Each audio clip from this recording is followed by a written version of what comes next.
আমার সেই গল্পটা এখনো শেষ হয়নি।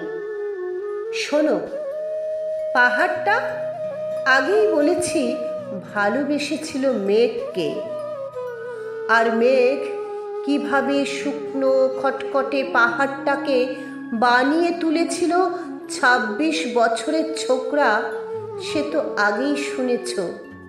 সেদিন ছিল পাহাড়টার জন্মদিন। পাহাড় মেঘকে বললে, আজ তুমি লাল শাড়ি পরে আসবে। মেঘ পাহাড়কে বললে, আজ তোমাকে স্নান করিয়ে দেব চন্দন জলে। ভালোবাসলে নারীরা হয়ে যায় নরম নদী, পুরুষেরা জ্বলন্ত কাঠ। সেভাবেই মেঘ ছিল পাহাড়ের আলিঙ্গনের আগুনে, পাহাড় ছিল মেঘের ঢেউ জলে। হঠাৎ আকাশ জুড়ে বেজে উঠল ঝড়ের জগঝম্প। ঝাঁকড়া চুল উড়িয়ে ছিনতাইয়ের ভঙ্গিতে ছুটে এলো এক ঝাঁক হাওয়া। মেঘের আঁচলে টান মেরে বললে, ওঠ ছুরি, তোর বিয়ে।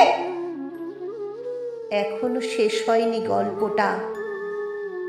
বজ্রের সঙ্গে মেঘের বিয়েটা হয়ে গেল ঠিকই, কিন্তু পাহাড়টাকে সে কোনো দিনই ভুলতে পারল না। বিশ্বাস না হয়তো চিরে দেখতে পারো। পাহাড়টার হাড় পাঁজর, ভেতরে থই থই করছে শত ঝর্ণার জল।